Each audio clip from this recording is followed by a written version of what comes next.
Welcome everybody to NYU Schack's Book Club. We're happy to have you. Thank you for Schack to help host this exciting event. Thank you to our panelists, Schack Professor Brian Schwargerl and former book club leader Jeremy Zenilman, myself and Peter, book club founder. And today we have a very special guest, the author of Making It in Real Estate, starting out as a developer, John McNellis. Thank you for coming on, John. John started his career practicing law and soon after transitioned to commercial real estate development in California by the age of 28. Almost 40 years in the game, John wrote a book published by ULI detailing his wisdom and advice for the young aspiring developers, hitting multiple topics, including everything from raising other people's money and handling yourself at public hearings to tax benefits and structuring and strategizing your own development company. Many topics are discussed with witty tips and tricks. And for that, we thank you. Thank you for joining us. If anyone has any questions, please drop them in the chat. We're going to have a Q&A after. And without further ado, I give you John McNellis. Thank you. Thank you, Peter. Very kind. And just to emphasize that, my prepared remarks, such as they are, should run 20-25 minutes, and we'll have plenty of time for Q&A. And you can ask me any question you like about real estate. It doesn't have to be related to this topic. But I picked this topic because this is what everyone thinks of as one of the hardest things in real estate if you were born without particularly wealthy parents, and that's raising money on your first deal. So best way to raise money is to start with a good deal. It's really that simple, but don't need to dwell on that. So I'm going to chat about the first real deal I did. So I started, as Peter said, I started kind of in my early 20s. Classic, do a duplex, do a fourplex, do a little condo conversion, in the kind of $500,000 to $1 million range. But my first real deal, 40 years ago, 1982, was a 100,000-foot shopping center in a small town called Healdsburg in Northern California. For those of you who aren't familiar, Healdsburg is in Sonoma County, which now rivals Napa County for wine. 40 years ago, Healdsburg was a sleepy little blue-collar town in a cute location, and now it's one of the most shishi towns in the whole state. It's kind of crazy. Had I spent my entire career doing nothing but commercial real estate in Healdsburg, I'd probably be way ahead. As it is, we did this one and only deal there, neighborhood shopping center. Here's what it looked like. We call these barbell shopping centers when you have a big supermarket on one end, and at that time, a drugstore on the other, and then a thin row of shops in between. Because of the site constraints, this barbell is a little bent, but pretty much a classic supermarket, drug, and a couple of pads. Here it is today. Oddly, for those of you who read my book, we basically sell 2 or 3 out of 4 deals that we do. We still own this one. It's a sentimental favorite. We've had it forever. And this is how it looks. Now, but we're not here to look at pictures. We're here to talk about money. So I think, my recollection is, and of course the notes are all gone, that this one cost us about $7.6 million. And I remember clearly I had to raise $1 million to do the deal. The deal was an okay deal at the time, $720,000 in net income, 9.5% return. Today you'd say, whoa, that's a 500-foot home run. But then cap rates were in the 9 to 10 range. So it wasn't one, a merchant builder wouldn't have touched this because basically we're building it at what we could sell it for at the time. Quick summary of the limited partnership. Deals I don't think have changed since the early kingdom of Egypt. The investors receive a preferred return. In those days, it was 10% because interest rates were so much higher, and then a 50-50 split. We received a 2% on hard cost. So not counting the land, excuse me, not counting the land, not counting the interest and brokerage commissions and whatnot, but the hard construction cost. Those were about $5 million. So our fee was $100,000, and we spread that over the course of construction. Somebody asked me on that course of construction, issue. Well, if you don't need all the money up front, in which you don't technically, why would you pay that 10% return on the $1 million? Well, we know, why not raise it in tranches? This is 34th Avenue. Why not raise it in tranches? I'm sorry, I'm hearing somebody. If you could mute your mic, thank you.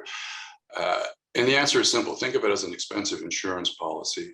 If you need to raise $1 million and you say, gee, we can use $250,000 every 3 months, you run a chance that somebody, one of your investors, won't come up with the money, or something will happen to the project. So get all the money in the bank on day one. Our highlights of this partnership, again, hasn't changed in 1,000 years. It's exactly the same as it is today. Today, instead of a limited partnership, you'd all be using an LLC. And so instead of a general partner, you'd be a manager. But, you know, so there are technical differences, but as far as we're concerned from a business standpoint, they're the same. No guarantees from the general or the manager. Not a guarantee of return of capital, not a guarantee of return of profits or any preferred returns. The limited partners, in this case, the limited partners could stage a palace coup, if you will, if you had a majority of the limited partners got together and there were 2 general partners, myself and a significantly older partner, and I'll talk about his role in a minute.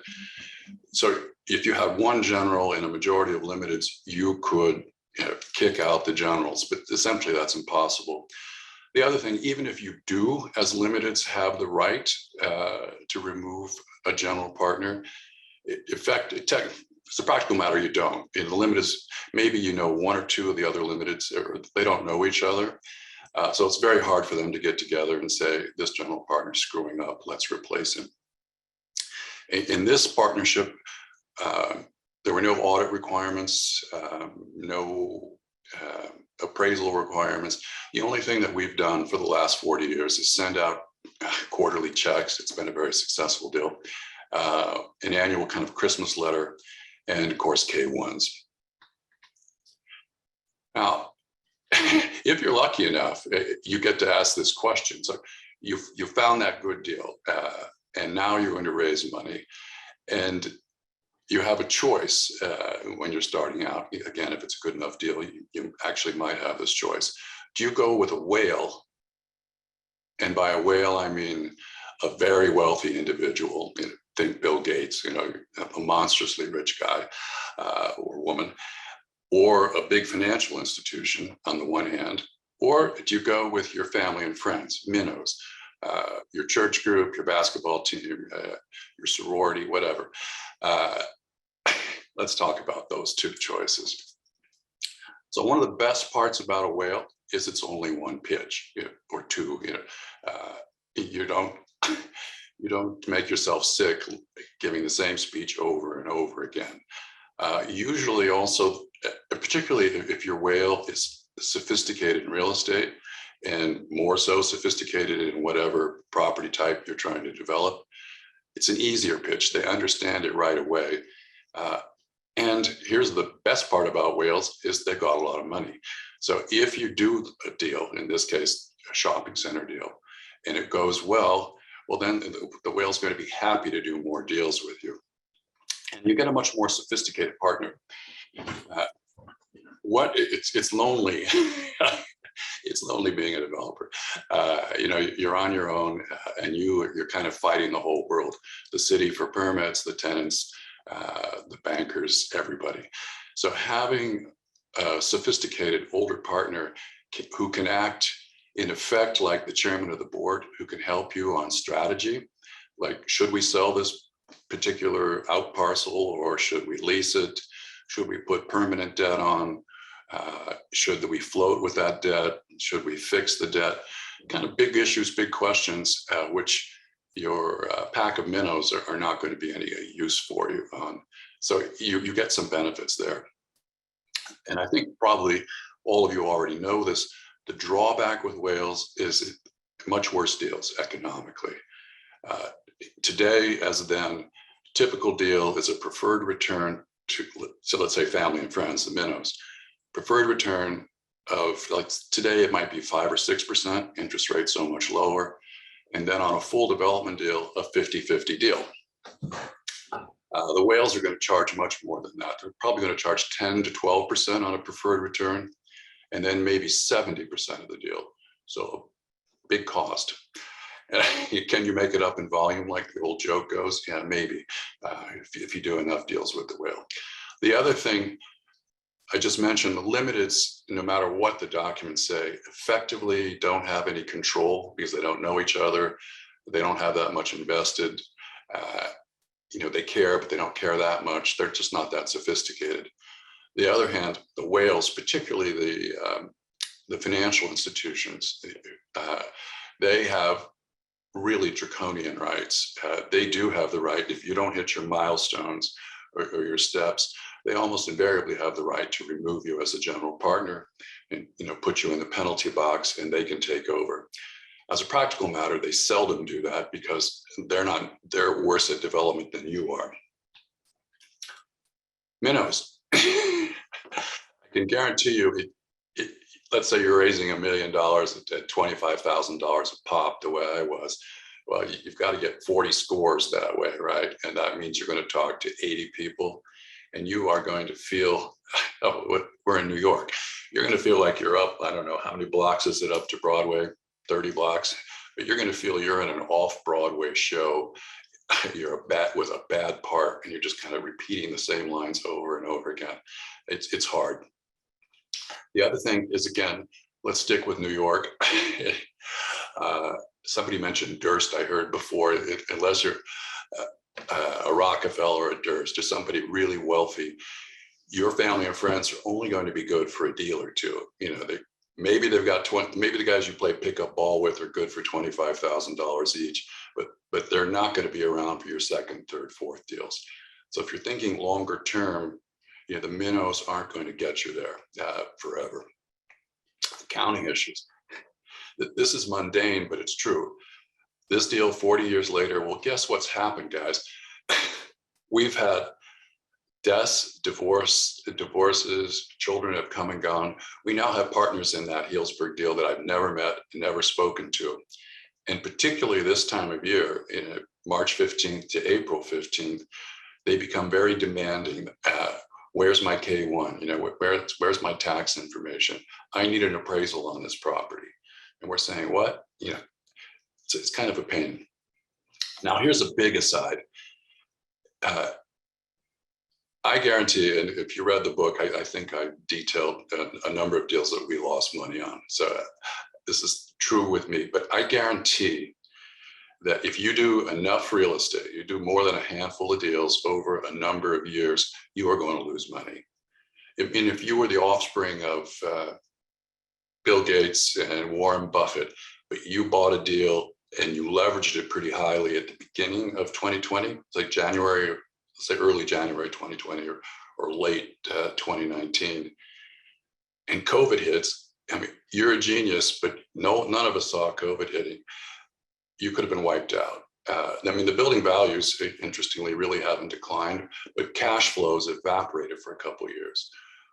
We have an office building here in Palo Alto where the tenant was all set to take over the lease, and the lease was ready to sign, and at the last second, in early March of 2020, they said, we don't need to take the building until the governor declares ollie oxen free. So that building stayed empty, not producing any rent at all, costing us a lot of money for a couple of years. And it doesn't matter how clever you are, you will lose. So my point here is, it's much more painful to lose your family and friends' money. You know, your best friend, your skiing buddy, whoever it is, who's given you his or her life savings, and then you lose that money. It hurts. And yes, you're not technically obligated to repay that money, but it's hard. And whereas with a whale, he's worth $100 million, and you lose $1 million of his money, sure, he's going to hate you. That's guaranteed. But he's not going to lose any sleep over it, and nor are you going to affect his lifestyle. But again, minnows, much better deal terms and much better control. So this is what we did. If you're meant to be in this business and to make a career of it, you'll run through your minnows in 1, 2, 3 deals, whatever it is, and then you'll have to step up to the larger partners. But stick with them as long as you can. Now the pitch. How do you sell the pitch? First thing, you put your own money in the deal. Nothing works better than telling people, look, guys, I've got my own money in the deal. Now what you'll see, let's pretend you're a potential investor, and maybe you're already seeing your friends putting deals around. If you see the developer say, I'm going to put in 25,000 in the deal, my own money, but his fees on day one are 50,000. Well, then you know that, net, he's got 25,000 in profit out of the deal, even if things go wrong. So you invest your own money in the deal if you're trying to raise money, and you put your fees to the extent you can, you keep them to a reasonable level, let's say, but you also put them on the back end.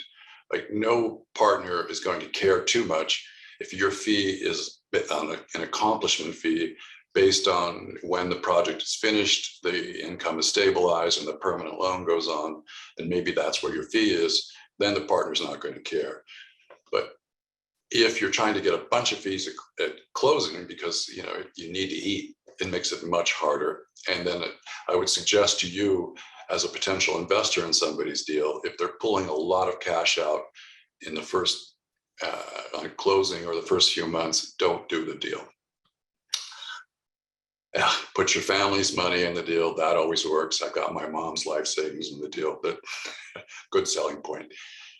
Financial advisors. This is just an aside, and it's a little bit humorous, but this has happened to me, if you make the pitch and you have coffee and you explain the whole deal to somebody patiently, and they say, gee, I kind of like it, but I'm not really sophisticated. I want to run it by, my uncle, my priest, my financial advisor, run it by anybody else, just scratch that person off. They're not going to do the deal.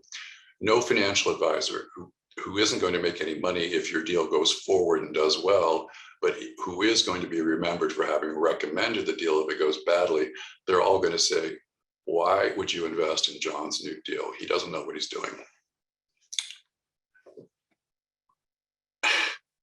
There's between, as you all know, between whales and minnows, there are other fish.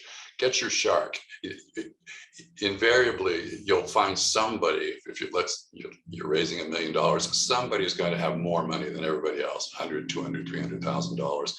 Try to get her in the door first, and then you can say, well, look, I've got Jean Smith, she's brilliant. She's in the deal. She's putting in $200,000. That makes all the minnows, call them pilot fish in this case, they'll all feel a little bit better if they're swimming behind what they think of as a big shark. And so you use her, your lead investor, to bring in the others. Partial shares. Those days, the minimum investment was $25,000. I'm guessing, and folks, we don't do limited partnerships anymore. We haven't in probably 30 years, but I'm guessing it's 50,000 or 100,000, well, with inflation.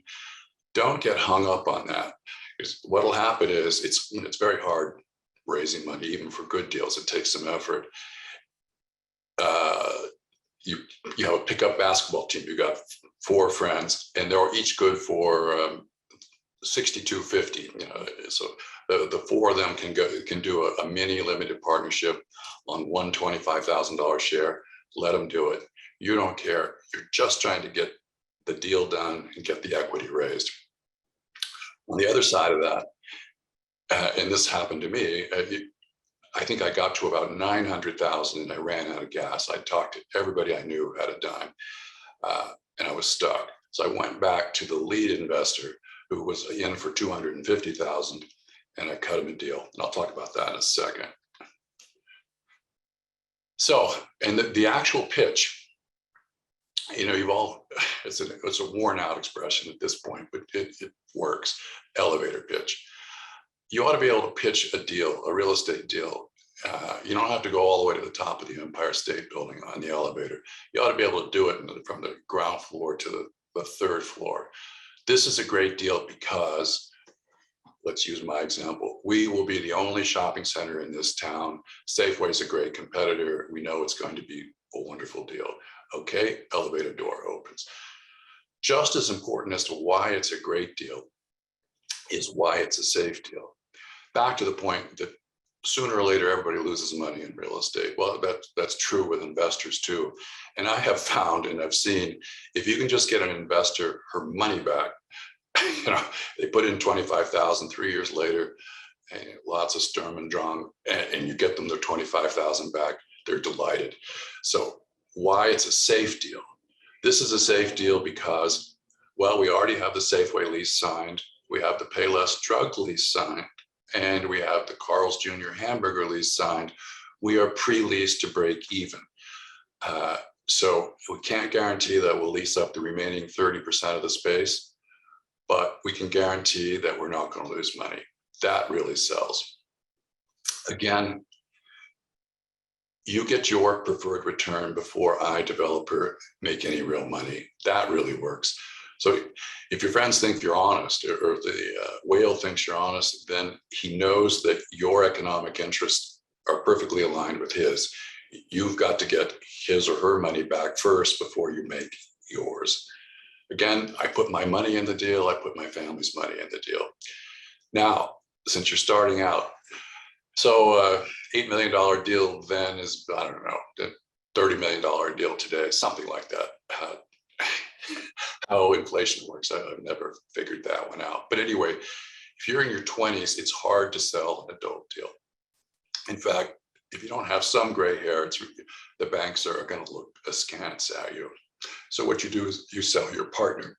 And as it turned out, as Peter mentioned, I started practicing law. So I was in my late 20s. I had a partner in his early 40s, about 15 years older, who was an accomplished developer. He wasn't good at selling, but he was good at all the things that you need to do, things that I had no idea about, how to lay out a shopping center, where the trash goes, the truck circulation, all that kind of stuff. So you sell your older partner.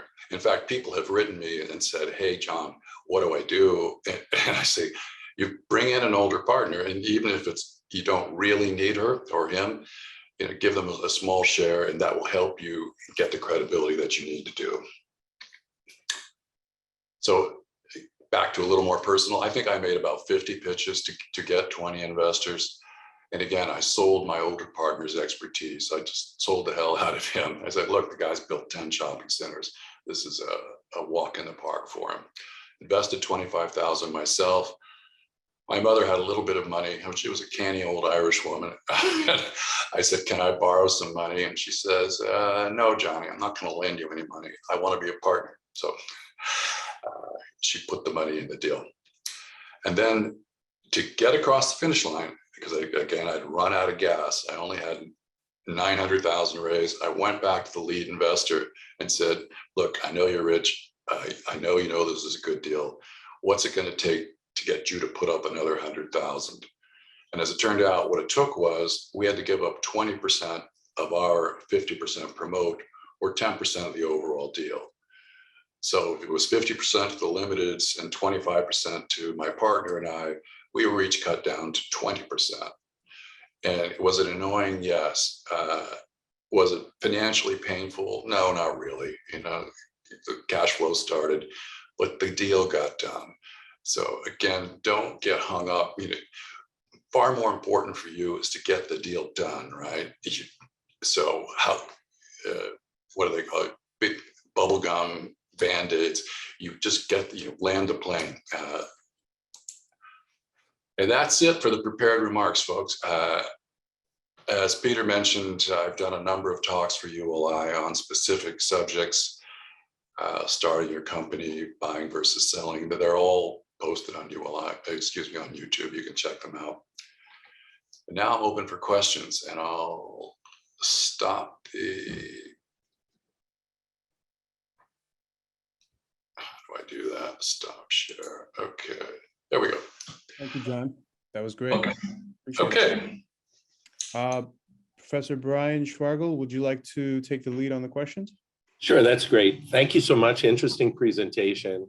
Where do you start from? How's that cold call? do you make a list of relatives, the minnows in your life? Do you go right after you've been at a capital markets conference and you've met some of the whales and you want to approach them? What do you suggest? No, I truly, that would be hard to just approaching total strangers.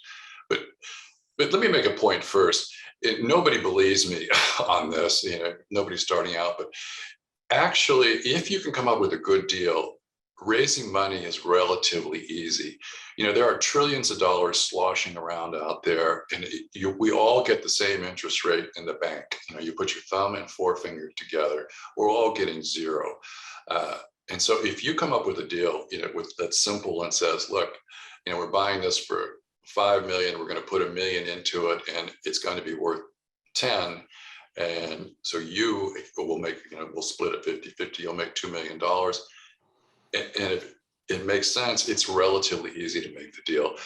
Back to what I did, I was practicing law at a fancy boutique law firm in San Francisco. And so I went, the partners were, what's the way to put it?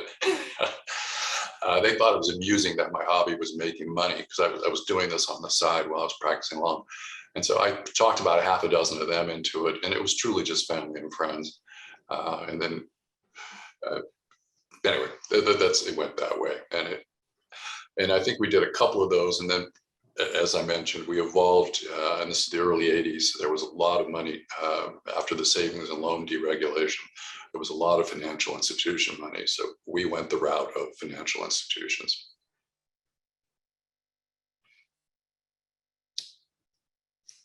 Next. Thank you very much. Did you have another question? Yeah. Now you do a lot of public speaking at ULI events, and you've written this book. I'm sure the same questions come up all the time, but do any of them really throw you for a loop or surprise you, or you think to yourself, geez, this is so easy, I don't know why people don't get it? Once in a while, they throw, that's a great question. The one that stumped me, so there are 2 editions of the book, and the second one's about twice as long. Yeah, but there was one chapter in the second one. Somebody asked me, how do you decide, or what's your strategy on ground up deals versus buying existing? And I said, I just kind of stood there like a fish, back to the fish metaphor. And I said, we never thought about that. So I went back and I looked at our entire career and there was no strategy, but we'd done maybe 80% of the deals were ground up, true development deals, and 20% were sort of opportunistic purchases of existing buildings. And you didn't ask this, but then I looked at the successful, the failures versus home runs, and oddly enough, it was about the same, between.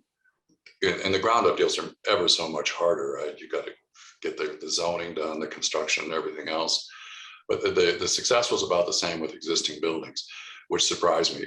The difference is it's slightly counterintuitive, but hard ground up deals are easier to make money on because they're a lot of work. It's really hard to steal a building, an existing building, get a great deal on it because anybody can buy it. So those, in our experience, come along once in a while. And that was one of this. But yeah, sometimes it gets stumped. A lot of similar questions, though. So the question came up, do you have any advice for managing investor relationships once the money is raised successfully? Thank you, Tim Dwyer. Where's Tim Dwyer? I don't see him here. Yes, the best thing, nobody likes surprises. What you should do, particularly if things start to get a little wonky, is you need to keep your investors apprised of what's going on. The more you disclose, the moment like, oops, our tenant didn't sign, we had the letter of intent, but the tenant didn't sign the lease, or the tenant went bankrupt, or the contractor went bankrupt, you just need to lay all that stuff out as best you can and not hold anything back and let them know as soon as possible. Information, I think, is the best way, to handle them. So Professor Skevas asks an interesting question. What about smaller commercial deals, not malls? Any suggestions? Yeah, I'm not quite sure. What we don't do malls. We do. Retail's roughly spread among a little, like a 7-Eleven, a little strip center, then like a freestanding supermarket, and then what our niche has been neighborhood centers, 50 to 150,000 feet. Malls are considerably larger.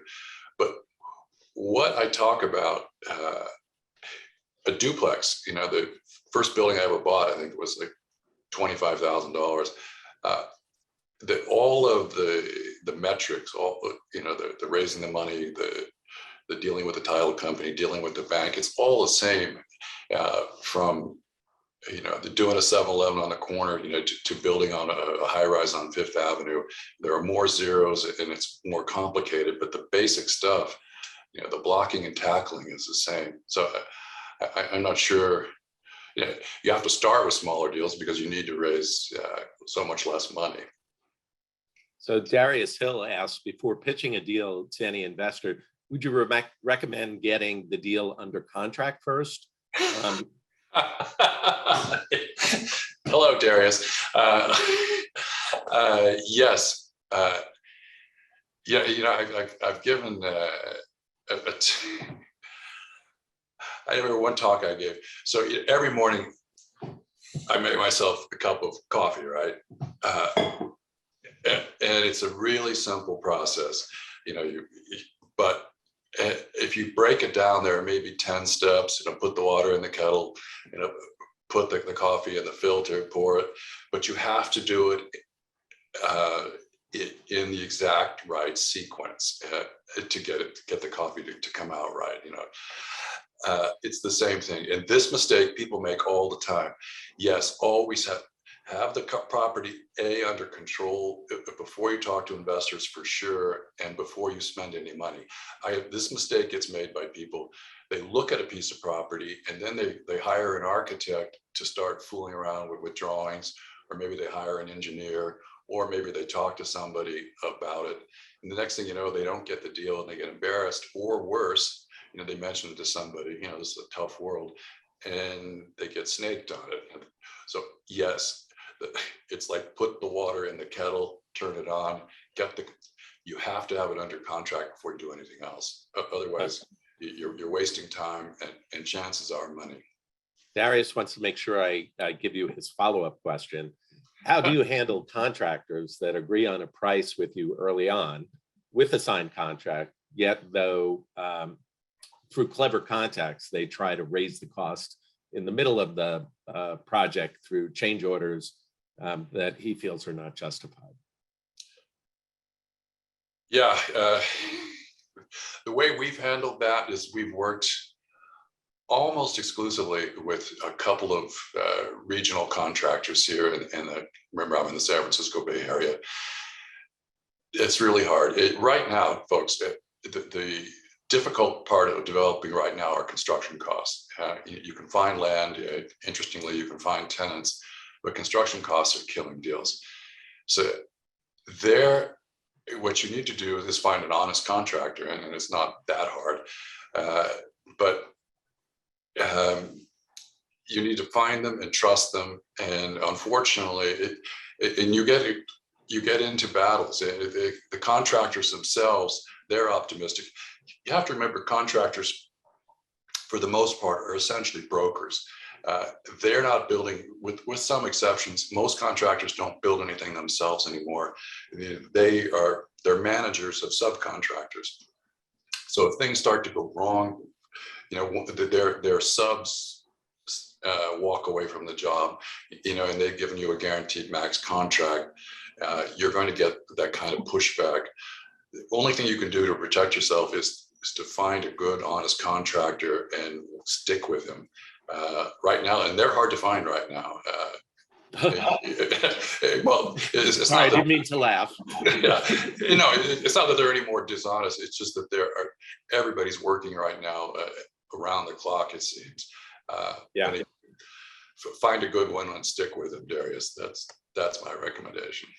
Okay, Adrian Rodriguez wants to know, what do you look for in terms of economic factors to make you feel comfortable with the income in case you don't have a credit tenant?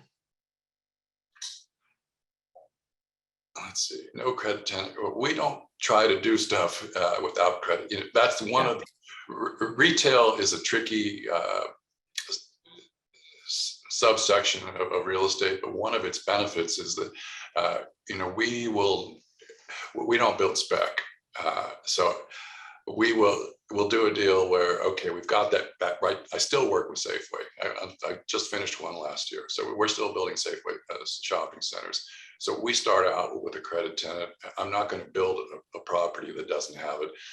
The best way to protect yourself against lack of credit with tenants in retail is having the right location. Tenants come and go if you think about it, but great locations, Fifth Avenue, Madison.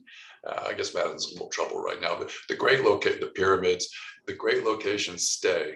So if you don't have a credit tenant and they go bust, in which they do, if you have a great location, you'll find a new tenant. On the other hand, if you've got a great tenant, a Walgreens in South Dakota, and they move out, what are you going to do? You're not going to be able to replace them. KB from BDC LLC wants to know, how do you deal with financing, and should you secure that first before actually raising money? Parallel, what you do there, how we deal with it now, and we're fortunate. We use kind of an overall line of credit, to buy properties and to develop them, and so we don't bother with construction loans anymore, and we don't bother with specific acquisition loans. And again, I think we probably sell 2 out of 3 properties, maybe a little bit more than that. So and we know on the day we look at a property, a dirt or an old building, we know almost immediately whether we're going to keep this one long term or whether we're going to sell it. So if we were going to sell it, the moment that the grand opening ribbon is cut, we never do any financing. We sell it and we just pay back the line of credit. On the other hand, if we're going to keep it, then we'll put a permanent loan on as soon as we can. And by the way, and I've been wrong on this, absolutely wrong for 20 years. We always fix the interest rate. Had we floated for the last 20 years, we would have been far better off, but I like to manage risk. Now, back to starting out, you kind of need to pursue parallel tracks, several of them. You need to be working with brokers and telling the brokers that, look, I want to do industrial in this little town in Ohio or wherever you are. And you're working him or her to say, I want you to find me this property. He says, where's your money? Meanwhile, you're talking to your investors and say, look, I'm out looking for deals. If I found a great deal, would you be interested? So you're looking for deals, you're kind of pre-raising the money. And of course, everyone's going to say they're interested. So that's a little misleading because they're not really committing to anything. And at the same time, you're going to your local bank. And I would suggest you not go to Chase or Bank of America or Wells. You start with a little regional bank in your town where you're going to develop, and you go put your 25,000 or 50,000 in the bank and ask to meet one of the loan officers. And you explain to her, let's say, what you're doing. You're raising money, you're trying to find deals, and would they be interested in construction? Of course, you need to pick a bank that actually does construction loans or permanent loans. Yeah, following up on that, Adrian Rodriguez gives you a shout out on your ULI videos, but he wants to know, you've spoken about having your own money enough to not need investors. How much would you say one needs? How much is enough? That's the age-old question. Yeah, so just to give you a 30-second view of our arc. So you saw where I started, with family and friends, and that lasted. The little deals before the Healdsburg deal were all family and friends. The Healdsburg deal kind of launched us. And I think from that point forward, during the 80s, we had financial partners, big time financial partners, companies which some of them still exist. By early 92, so like 10 years after this deal, 92 was a particularly rough recession for real estate. Probably, I think, the roughest in my career.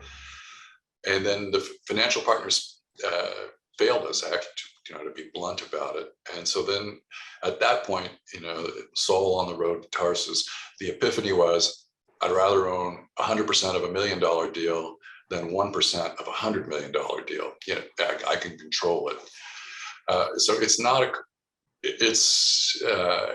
I don't think it depends what kind of deals you're trying to do, but maybe a couple $1 million. I don't know exactly, but we basically retooled ourselves and downshifted from larger deals to much, much smaller deals that we were doing, my two partners and I, who've been with me this whole time. So we were the only partners in the deals, much smaller. And then we worked our way back up to deals of a size, but without partners. That's one approach.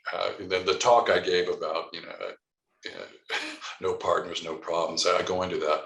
Perfectly legitimate. And a lot of my friends have gone the other way, and they've had big time financial partners their whole careers, and they perfectly good way to go.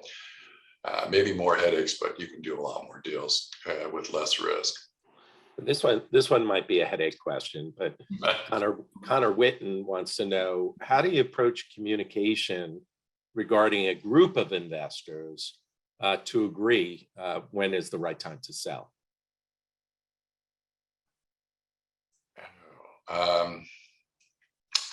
Okay, in the standard LLC limited partnership agreement, like this Healdsburg one, and I think like everyone's ever been done, the limiteds don't have any say. So Uncle John says, never give your limiteds the right to approve a sale. Now, the whale, on the other hand, is going to have that right. He's going to have the approval rights over sale, major refinancing, and probably major leases. This is a problem with having financial partners. My friends who continue to do big financial institutional joint ventures, they don't like it, because the financial partner you go to them and you say, guys, we're 100% leased, the sun is shining, let's sell this. And then the financial partner says, no, we've made too much money this year, or, we want to sell it in Q4 because we want to level out our earnings. So no, we don't want to sell. And you say, guys, we're going to miss the boat here.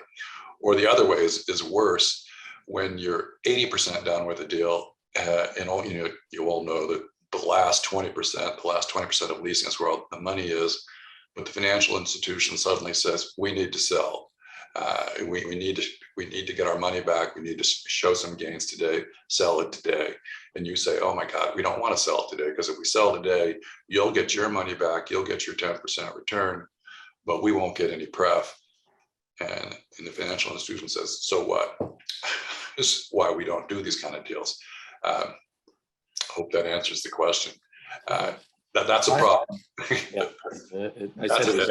I said it was a headache question, so that's all right. Listen, you're getting another shout out by Kyle Zahler. Hey, Kyle. In particular, he wants to compliment you on how generous you are with your time as a ULI mentor, particularly, I guess, in the Bay Area Young Leaders Group. So kudos to you. But can you offer a few lessons you've learned in your years of mentoring young real estate professionals? What are some of those best pearls of wisdom you would provide our audience today?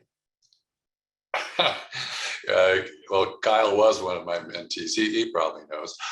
The mentor program, this is for many of you decades away, but it's been more fun for me, and I've learned more from my mentees than the other way around. And I don't know that anything, Kyle could probably tell you, but whatever came out of it, I'd say everything I have to say is probably in that book, and I'm just repeating myself. But Yeah, I can't think of anything specific, but I would highly recommend if you get a chance to be a mentor. No, but you're a professor. It's fun dealing with students and mentees. Getting the. I'll tell you a funny story. So, last year's mentee class, I had a young guy in the class raising. We're talking about raising equity, and this guy was buying houses in the Greater Bay Area, and outside of the best areas, like for 400,000, putting 100,000 in and selling them for 700,000.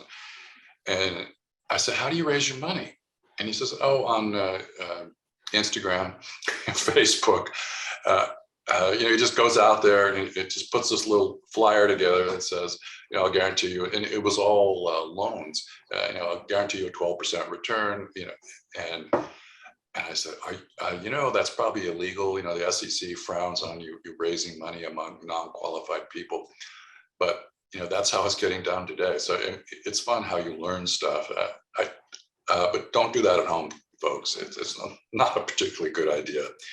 But I asked So Adrian's wondering, do they sometimes pitch locations to you that come out of the blue, or do you always have the locations that you're pitching to your credit tenants? Oh yeah, that's a great question. They being the tenants, in my world, in retail, one of the charms of retail, and it has lots of drawbacks, and it's been out of favor for at least 10 or 12 years. But one of the charms is that everybody stays in the business. The most value that a real estate manager has for Walmart or Safeway or Amazon or whoever the retail tenant is their geographic knowledge. So the real estate managers will shift around from company to company, but they all stay in the area because the local knowledge is critical. The other thing is that you do multiple deals with them. We also do some residential and some office. Well, you do one deal with an office tenant and you never talk to them again, right? But it's like that whole game theory stuff. If you're going to continue working with somebody over time, you develop long-term relationships. So to answer the specific question, it goes something like this. "Hey, Safeway, I'm looking to build another shopping center. Where do you guys want to go?" "Oh, well, we'd like to be in Angels Camp." "Oh, really? How about this intersection?" "Yeah, that would work for us." So it kind of works that way. We follow the tenants. Where do you want to be? Okay, we'll build for you there. So you're obviously successful, Kevin, and you offer. John, but Kevin wants to know, if you had to do it all over again, are there certain things that you would do differently looking back now? Yeah, well, I'm a little superstitious that it's worked. It's worked out pretty well for us. So I'm sure that there are certain. What I guess I would have done was sell everything that I owned, bought Apple stock, or something like that. Probably not so much. Would I go into retail today? Probably not. But it's fine for us. No, I'd say it's all worked out so well. I probably would not say I would do anything differently. So here's an interesting generational question. They want to know whether you have comfort dealing with older individuals as investors or people that you're dealing with, or would it be better to work with a younger group and get fresh ideas? Yeah, the younger group tends to have fresh ideas, but no money. So, when I was raising money in my 20s, and maybe the investors were 15, 20 years older because they had some money. I think money and kind of forthright conversations about money, it transcends generations. So along that same lines, Adrian asks, would you work with an experienced older generation or with a big institution if given a choice? Was the question starting out? Well, so the question is, assuming I'm going to go with a whale, would I go with a financial institution or an individual? Was that the question? So if you were to start out Right. all over again, would you go work for, a small boutique firm that develops, or would you go work for like Heinz or something to learn the ropes? Good question. A small firm. I think if your ultimate goal is to run your own shop, then a small firm for sure. You can go to work for Heinz, say, and not to pick on them, but they're an enormous organization, and okay, you're going to help on the office building, the $300 million office building, and your role is picking carpets. It gets too granular, too small. You're going to get a really tiny view of the elephant. In a small shop where everybody has to do windows, where you learn a little bit about financing, a little bit about the politics, which is huge. Getting approvals. I would rather have you go with a small shop. Okay, I'm going to play Professor's advocate here and All right. open the mic up, but I'm going to specifically ask Salani, Tricia, Bridget, do you have any questions? Let's hear it from the ladies in the audience. Shout out your questions if you have any. And John, have you raised a lot of money from women? Have you seen women be involved in investments moving forward in your career? What has been your interaction with women in professional real estate? No, there were multiple questions there. Now, we haven't raised money. Well, when I was first doing deals, my administrative assistant, what we used to call secretary, she put money in a deal. And back to this, oh my God, if I lose this money, I'm going to shoot myself, because like every 2 weeks, is my money safe? Is my money safe? So, but other than that, no, and my mother and a few others. No, we didn't really raise money with women, but we've worked extensively with women. Women are a very large part of the retail world. The real estate managers and our bankers are largely women. So I work with them all the time, and they're great. Well, this has been a very interactive conversation. I really do appreciate everyone's questions. I'm going to hand it back to Peter, but if you have one more question or anything else that you want to ask, do it now.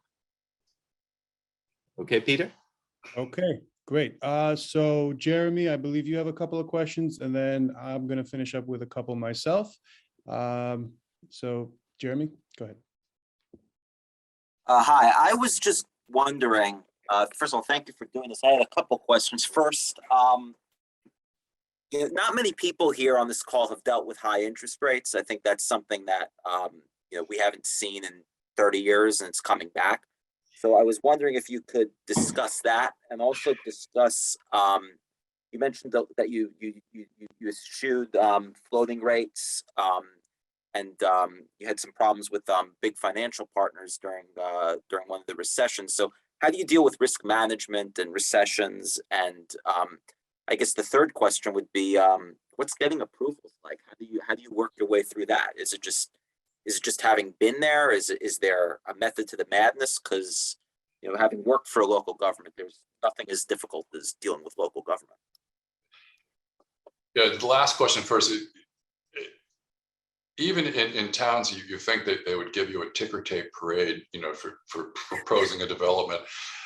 They make it really hard. It seems to me that it's getting approvals is harder and harder, and the cities are charging more and more. You almost have to submit working drawings in order to get past the architectural review, the first stage. And that's just a matter of blocking and tackling, and sticking with the cities, and just grinning and bearing it. We've had one deal here in Palo Alto. It took us from the first time I saw it until the time it was done was 18 years. Wow. Palo Alto is notoriously difficult, but that's a generational deal. Yeah, I don't have any more 18-year deals in me, but that's just a matter of sticking to it. Excellent point. Interest rates are going to skyrocket, guys. There's no question. inflation's here, and back in '82, one of the reasons that this deal was so hard was interest rates were so high. I was still practicing law, and I can remember developers, we represented the money for the most part. We were doing deals with like a 16% interest rate with a 50-50 split, and the developers were lining up to take it because the money wasn't available and rates were crazy. This is, if you're a merchant builder, and I think you all know this, a merchant builder is somebody who buys the land, builds it and sells it immediately, and they usually do it at a 1 to 2%, at a 1% spread. The way you go broke is you merchant build, you build to a 6% return and you sell to a 5%. But when interest rates spike, at some point, cap rates really haven't been reflected.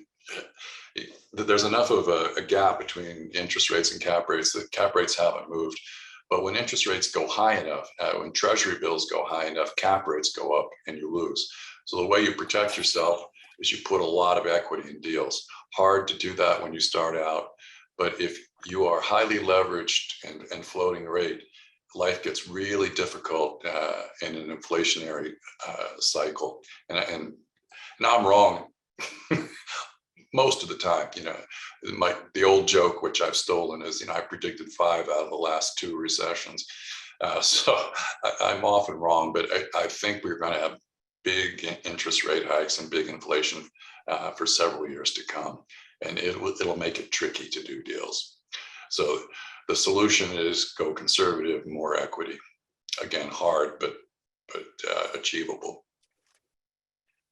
Thank you very much. Thank you. So how did you benefit or get influenced as a developer by starting out as an attorney? What did that do for you? Yeah, that's a good question.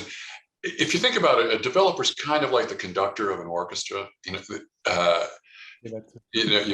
have to handle the contractor, the broker, the banker, the city, and nobody starts. Even if your family's in the development business, you don't start as a developer. If you go into a family company, I guess you'd start as an assistant leasing agent.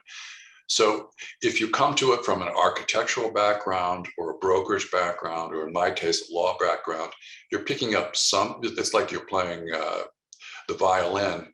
And so you know exactly what the violin does, but you've got to move up to the conductor. So whichever way you come at being a developer, you're going to come with some of the skills, but not all of them. So you need to kind of, broaden it out. What helped me as practicing law was I was used to big numbers, other people's big numbers. I was papering deals. So I got comfortable thinking in millions, 2 millions, 5 millions. And then I also, back to raising money, I was meeting people, bankers and law partners and other developers who had money. So in terms of raising money. So it was very useful, but I didn't know a thing about the nuts and bolts of building, for example. And this is a secret, so don't repeat it, but I still don't know anything about construction. I really don't. We've been building for 40 years, and I show up on sites and look around and just scowl a little bit so the contractor thinks I know what I'm doing, but I leave that to others. Yeah. Great, thank you. And last question, what inspired you to take a lead in early education for aspiring developers, and your final and best advice for them? I don't know. I just kind of fell into it. Who knew I'd become a kind of a teacher late in my career? When you look with life, when you look back on anybody's life, it's a straight line. But when you look forward, all of you experience this. Every single day you're making decisions. I'm going to go to NYU. I'm not going to go to Columbia or whatever. It's constantly forking at. And, it's just these roads you take, lead you a different direction. I guess my final advice is the guys who succeed in the business, it is really tricky. You need to take risk. If you don't take any risk, you're going to be a consultant and you'll make a nice salary as a consultant, but you're never going to get to be a principal. So the really hard part, the tricky part, is taking enough risk to succeed, but managing that risk. Again, I said, doesn't matter. Every time we finish a project that we're going to keep, we lock down the loan. And again, that has been a losing bet for 20 years. But I think, and I could be wrong, I think it's going to be a winning bet for the next 20 years, when interest rates spike and we've got these, now we have loans, in the portfolio in the 3% range. We did this, 40 years ago. The first loan on Healdsburg was 10%, so it takes a while to pay those off and refinance them. But anyway, it's take risk, but manage risk. Okay, hope this is useful, guys. Thanks. Thank you to our panel. Thank you to John McNellis. If you haven't already read the book, please read it. It's great. Thank you for your wisdom and your advice. We look forward to seeing you again sometime.